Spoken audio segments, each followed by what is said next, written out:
Suamiku tiba-tiba berubah. Bab 017. 8. Neng banyak-banyak minta petunjuk Gusti Allah, agar hati menjadi tenang. Jangan lupa makan yang banyak agar nanti kuat saat melahirkan. Ucap Bik Asih. Sekali lagi makasih ya Bik atas saran dan masukannya, semoga aku bisa berpikir jernih untuk memecahkan masalah yang saat ini sedang aku hadapi. Ujar Delia. Sama-sama Neng. Bik Asih senang kalau melihat Neng Delia tersenyum gitu, makin cantik. Hehehe Bik Asih bisa aja. Oh ya Bik aku mau ke kamar dulu ya, istirahat. Ucap Delia. Iya Neng, bisa sendiri atau perlu Bik Asih antar? Sendiri aja Bik, gak apa-apa masih kuat kok. Delia berjalan pelan menuju kamarnya untuk beristirahat. Dan Bik Asih pun berjalan ke dapur untuk membersihkan piring kotor yang tadi belum sempat dicuci.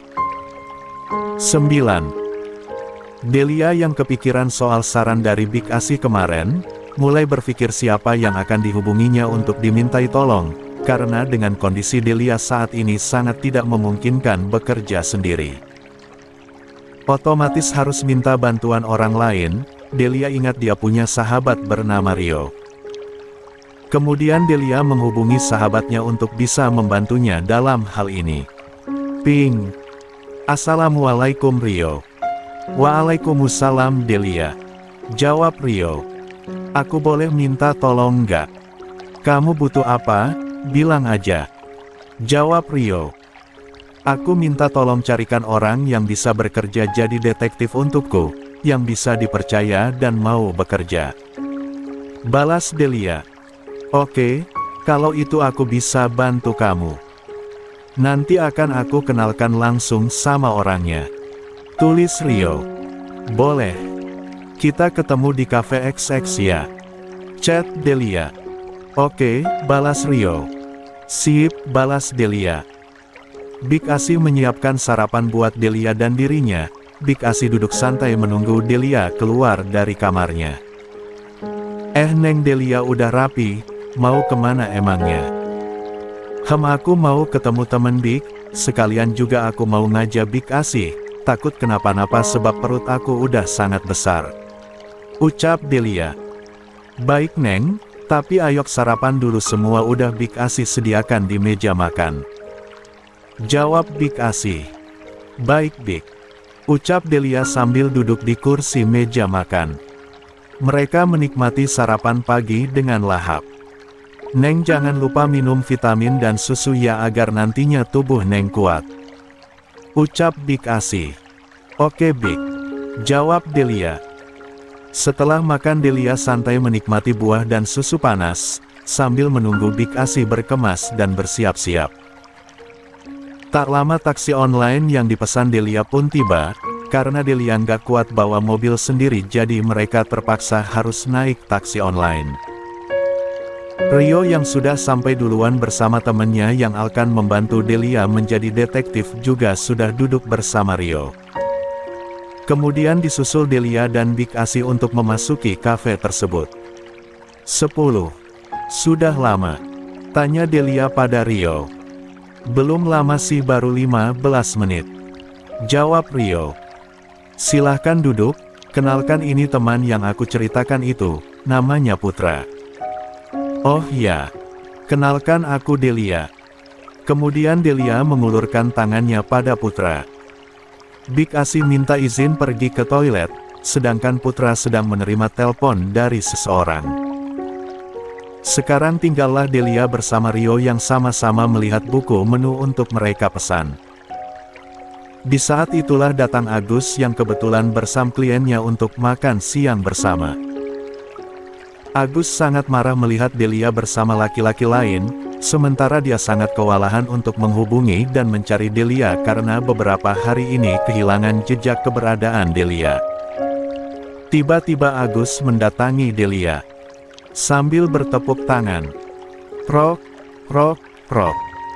Bagus, bagus sekali. Ucap Agus. Maas Agus. Jawab Delia. Ternyata begini kelakuan kamu setelah pergi dari rumah. Mas, aku bisa jelaskan, ucap Delia. Tidak ada yang perlu dijelaskan lagi, aku sudah melihat dengan mata kepalaku sendiri. Dasar wanita murahan, ucap Agus dengan sangat keras. Mas, hati-hati kalau ngomong, ucap Delia. Kemudian Rio berdiri menghampiri Agus. Bro, kamu ini salah paham, kami cuma berteman, ujar Rio. Kamu dan dia sama saja, aku yang kelimpungan kesana kemari mencari keberadaan istriku yang sedang hamil meninggalkan rumah, ternyata asik-asikan bersama laki-laki lain. Tertawa, tersenyum. Sementara aku harus menderita, jawab Agus. Mas, ini semua tidak seperti yang kamu kira, aku bisa jelaskan, ucap Delia. Tidak ada lagi yang perlu kamu jelaskan, kamu sudah tertangkap basah, aku akan menceraikan kamu setelah anak itu lahir, lagian aku jadi ragu apakah anak yang ada dalam kandunganmu itu benar anakku atau tidak, ucap Agus. Delia yang dari tadi sabar menahan diri akhirnya menjawab dengan suara yang sangat lantang dan penuh amarah. Cukup Mas, berhenti kamu bicara, sekarang aku tidak peduli, mau kamu percaya atau tidak itu terserah padamu. Yang jelas aku bukanlah wanita murahan seperti yang kamu katakan, dan soal anak yang ada dalam kandunganku ini, adalah murni anakmu. Aku bukanlah wanita gampangan yang menyerahkan tubuhku pada sembarang orang yang tidak halal bagiku. Dan Rio, aku minta maaf juga, terima kasih atas segala bantuanmu. Tolong sampaikan pada temanmu aku tidak jadi menyelidiki kebenaran tentang laki-laki di hadapanku ini. Aku sudah mengambil keputusan yang harusnya dari dulu aku putuskan. Tiba-tiba Bik Asih datang dari toilet. 11. Ada apa ini Neng, kok ribut-ribut? Nggak apa-apa Bik, ayo kita pulang. Dan makanan yang sudah kita pesan minta pada pihak kafe untuk dibungkus saja, selera makanku sudah hilang, ucap Delia. Delia pun pamit meninggalkan Agus setelah pamit pada Rio. Agus yang mendengar amarah Delia hanya diam, salah tingkah, mau percaya kata-kata Delia atau percaya akan pandangan matanya. Delia dan Bik Asih segera memasuki taksi online yang sudah dipesannya. Delia menangis sejadi-jadinya di dalam mobil sambil memegang perutnya. Tenangkan diri Neng, bawa istighfar Neng agar hati menjadi tenang. Aku lelah Bik, menghadapinya.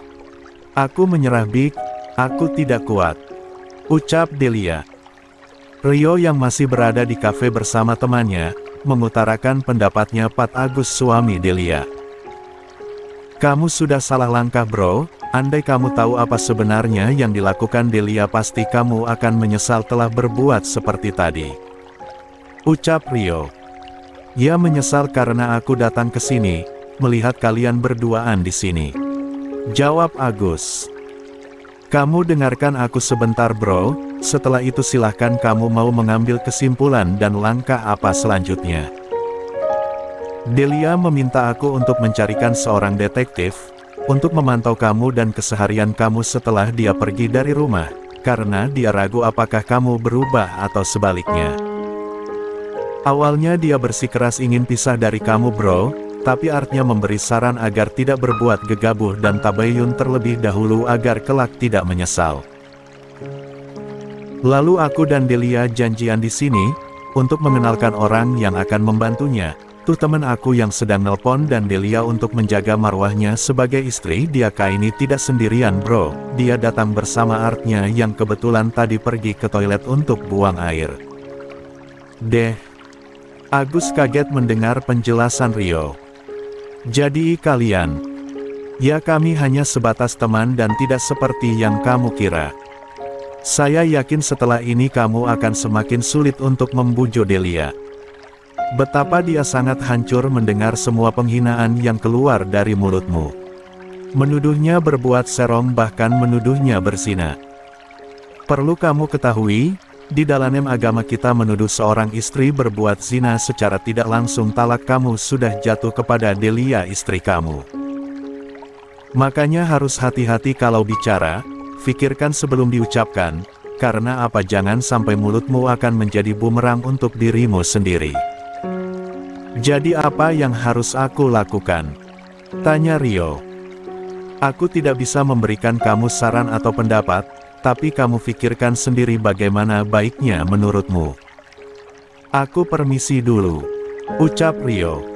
Bro, aku mohon tolong bantu aku, beritahu aku di mana Delia tinggal, aku akan menyusulnya ke sana. Ucap Agus. 12. Maaf bro, kalau di mana Delia tinggal aku tidak tahu. Karena saking dia ingin menjaga dirinya dari fitnah dan pikiran buruk tetangga tempatnya tinggal, Delia tidak pernah mau menerima tamu laki-laki. Kalau dia butuh, maka Delia akan datang menemui aku di tempat banyak orang agar tidak timbul fitnah. Ucap Rio. Kemudian, Rio dan Putra melangkahkan kaki meninggalkan kafe tersebut. Sedangkan Agus tertegun bingung apa yang harus dia lakukan, karena kebodohan dan kecerobohannya kali ini mengakibatkan dia akan kehilangan kesempatan untuk kembali bersama Delia. 13. Agus yang masih berdiri di sana kemudian duduk di kursi kemudian mengacak rambutnya dengan kasar. Hao, mengapa aku selalu bertindak bodoh? Ada apa Pak Agus? Kok kelihatannya panik amat? Tanya klien yang tadi bersama dengan Agus, kebetulan baru kembali dari toilet. Gak ada apa-apa kok Pak, kebetulan kepala saya agak sedikit sakit. Ucap Agus. Oh udah minum obat? Tanya klien. Saya jarang minum obat Pak, nanti lama-lama dia sembuh sendiri. Ayo silahkan dipesan menunya Pak. Ucap Agus. Oke jawab klien Agus. Sambil makan mereka membicarakan persoalan kerjasama untuk membangun sebuah proyek besar yang saat ini sedang berlangsung. Tinggal sedikit lagi proyek tersebut selesai dan Agus akan mendapatkan bonus yang cukup besar dari kedua belah pihak. Makasih ya Pak Agus atas jamuan makan siangnya, saya permisi dulu, dan sampai ketemu lagi. Ucap klien. Sama-sama Pak, saya juga akan kembali ke kantor untuk menyiapkan berkas-berkas penyelesaian kerjasama kita. Baiklah saya pamit. Ucap klien. Siap Pak. Ucap Agus. Mereka pun sama-sama berpisah. Kemudian Agus menaiki mobilnya dan duduk di depan kemudi termenung dan menyesali kejadian hari ini. Segala usaha yang dilakukannya untuk membawa Delia kembali hancur karena emosi dan kecerobohannya. Delia maafkan masmu yang bodoh ini. Ucap Agus sambil meneteskan air mata. Sedangkan Delia yang sudah sampai di rumahnya masih merasa sangat sedih.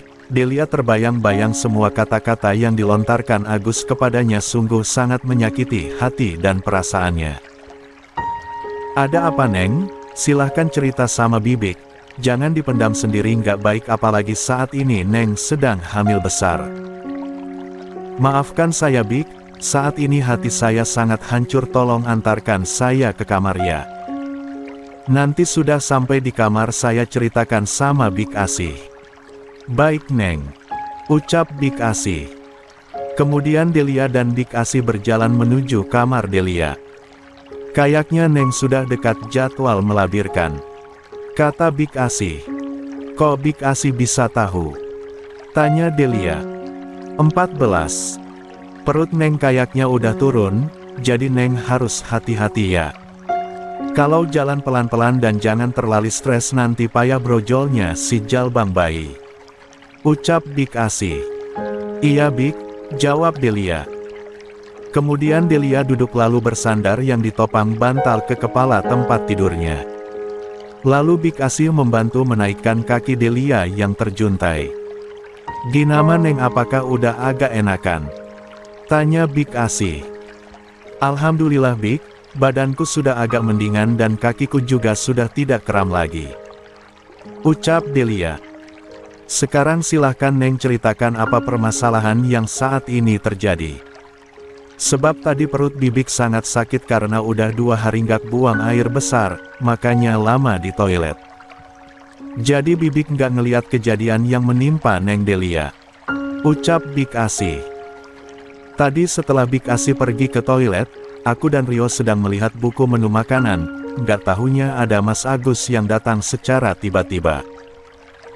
Mas Agus marah-marah, dia bilang sangat kewalahan mencari aku tetapi aku malah asik-asik dengan laki-laki lain. Dia menuduh aku berselingkuh Bik, dan tidak mau mendengarkan penjelasan aku ataupun penjelasan dari Rio, ucap Delia. Terus yang lebih menyakitkan dia bilang, kalau anak yang ada dalam kandunganku ini entah anak siapa, apa memang anaknya atau bukan Bik. Delia menjelaskan, sambil menangis. Aku menyesal telah kembali membuka hati untuknya Bik, ternyata Mas Agus itu sangat kasar. Aku tidak mau kembali lagi padanya, ujar Delia. Neng Delia, Bik Asi paham apa yang saat ini Neng rasakan, tapi semua itu hanya kesalahpahaman yang seharusnya tidak terjadi. Tapi karena rasa sayangnya yang berlebihan membuat Tuan Agus cemburu buta, mengakibatkan emosi dan kata-kata yang keluar dari mulutnya itu tidak terkontrol. Neng yang sabar ya, jangan semua perkataan Tuan Agus dimasukin ke hati, mungkin saat ini dia juga kembali menyesali semua yang telah terjadi, jawab Bik Asi. Walaupun dia menyesalinya Bik, tapi aku sudah tidak berminat untuk menerimanya kembali, menuduhku tanpa bukti apakah itu bisa dibenarkan, kemudian tidak memberikan aku penjelasan dan tidak memberikan aku hak untuk membela diri, apakah itu pemikiran yang bijak Bik? Tanya Delia. Neng, kedewasaan seseorang tidak bisa kita lihat dari umurnya, tingkat pendidikannya, tapi kedewasaan itu bisa tumbuh sendiri seiring waktu dan pengalaman hidup yang dijalani. Tuan Agus memang kurang dewasa menghadapi masalah ini, dia hanya mempercayai apa yang saat ini dia lihat tanpa mau menggunakan logika dan hati.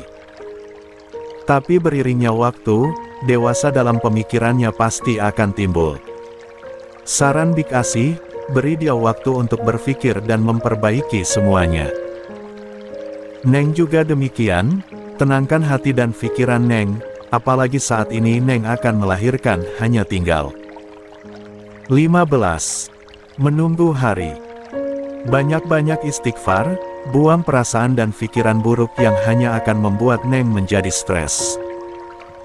Iya Bik, makasih atas semua saran dan masukannya, ucap Delia. Sama-sama Neng, sekarang Neng istirahat dulu ya. Bik Asi akan mengantar makanan ke sini, tadi belum sempat makan karena kita buru-buru pulang, ucap Bik Asi. Iya Bik, jawab Delia. Bik Asi berjalan ke dapur untuk mengambil makanan yang tadi belum sempat dipindahkan ke dalam piring, kemudian Bik Asi menatanya dan membawa makanan tersebut ke dalam kamar Delia. Ini Neng makannya, ayo dimakan nanti perut Neng sakit karena udah telat makan siangnya, ucap Bik Asi. Iya Bik, tapi kita makannya barengan ya, ucap Delia. Bibik nanti aja Neng di dapur, jawab Bik Asi. Kalau Bik Asi nggak makan, aku juga nggak mau makan, ucap Delia. Bik Asi sangat terharu dengan sikap Delia kepadanya, memperlakukannya bukan seperti pembantu, tetapi sudah seperti saudara sendiri. Delia menghormati Bik Asi sama seperti orang tuanya. Kata-kata Delia yang santun membuat Bik Asi sayang kepada Delia, padahal mereka baru hitungan minggu bertemu dan bersama. Ayo Bik, kita makannya barengan, ucap Delia. Iya Neng, jawab Bik Asi kaget dari lamunannya. Bentar ya Neng, Bik Asi ambil piring dulu ya, jawab Bilek. Asi. Iya Bik, aku tungguin lo, ucap Delia. Bik Asi tersenyum mengangguk, lalu berjalan ke dapur untuk mengambil piring dan sendok. Kemudian Bik Asi dan Delia makan siang bersama dengan lahap, karena jadwal makan mereka sudah telat karena kejadian tadi siang di kafe. Setelah makan Bik Asi mengangkat piring kotor ke dapur, sedangkan Delia masih berada di kamar untuk salat zuhur dan beristirahat sejenak, karena pikirannya lelah disebabkan kejadian tadi siang. Delia berjalan pelan ke kamar mandi, lalu berwudu dan salat zuhur. Delia berzikir dan berdoa meminta petunjuk kepada Sang Pencipta apa yang harus dia lakukan.